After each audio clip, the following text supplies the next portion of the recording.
దెబ్బకు దెబ్బ కొట్టడానికి బలం కావాలనుకుంటాం. నేను చెప్పనా, కొన్నిసార్లు దెబ్బను సహించడానికి బలం కావాలి. పనోడి బలం అక్కడ ఉంటుంది.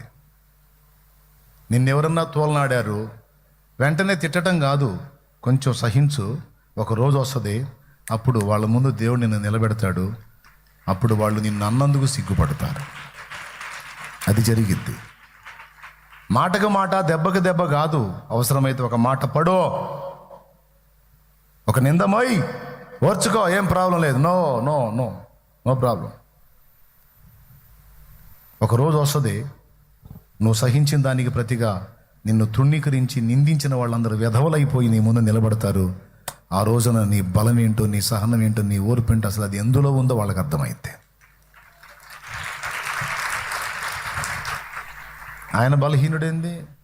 పాపుల కొరకు ప్రాణం పెట్టడానికి వచ్చాడు కనుక భరించాడు. 3వ రోజు మరణపు గుండెను చీల్చి బయటకు వచ్చాడు. యేసయ్య బలం అక్కడ ఉందిరా. నువ్వు మావోడు గొప్ప, మావోడు గొప్ప, మావోడు గొప్ప, మావోడు తోపు, మావోడు తురు, మావోడు అట్లా వేసాడు, మావోడు బాణం వేసాడు, మావోడు పుల్ల వేసాడు, మావోడు ఈటేసాడు, అదేసాడు, ఇదేసాడు అని చెప్పిన వాళ్ళంతా బొందల్లో బొబ్బున్నారు, కాలి బూడిదైపోయారు. కానీ యేసయ్య ఎట్ట కాదు, తిప్పితే బాగుండలే. దేవునికి స్తోత్రం. 3వ నాడు మరణపు గుండె చీల్చుకొని బయటకు వచ్చి అపవాదిని సర్వనాశనం చేశాడు. ఓకేనా? లేచినాడురా, సమాధిని గెలిచినాడురా. మరి మన ఇంట్లో బొట్లు పెట్టిందా బాపుతో?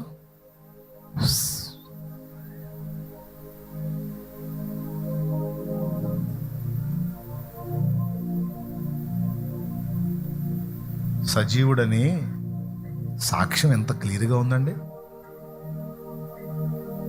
మా ఇంట్లో నా చిన్నప్పుడు మా ఇంట్లో ఆ బొమ్మల ఫోటోలు బొట్లు పెట్టడంతో పాటు పోయిన వాళ్ళ ఫోటోలు కూడా పెడతాం.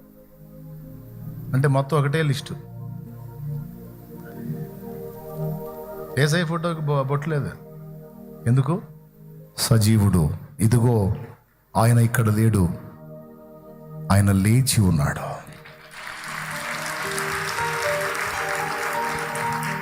కాబట్టి ఫస్ట్ దెబ్బలోనే వాడు బుసైపోయాడు. వాడి బలం అంతా కూడా విరిగిపోయింది. పాపం వాడి బలమైతే ఆ పాపమునకు సరిపోయిన ప్రాయశ్చిత్త రక్తం నిర్దోషమైనదే. తర్వాత పాడుకోండి అది. ఓకేనా? అసలైన పాయింట్ దగ్గర రావట్లేదు, అందుకని ఆలస్యం అవుతుంది. అందుకని ఇంకా దాన్ని ఆపేస్తాయి, ఇక పాటలు ఆపేస్తాయి. ఇక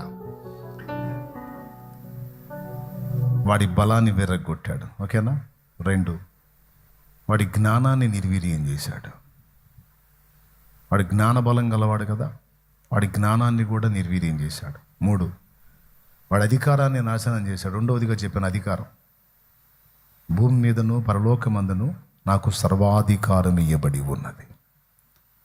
అంతకుముందు వాడన్నాడే నాకు అధికారం ఇయ్యబడి ఉన్నదని, ఇప్పుడు యేసయ్య అంటున్నాడేంది అంటే వాడి అధికారం ఏమైంది? ఊడిపోయింది. ఇప్పుడు అధికారం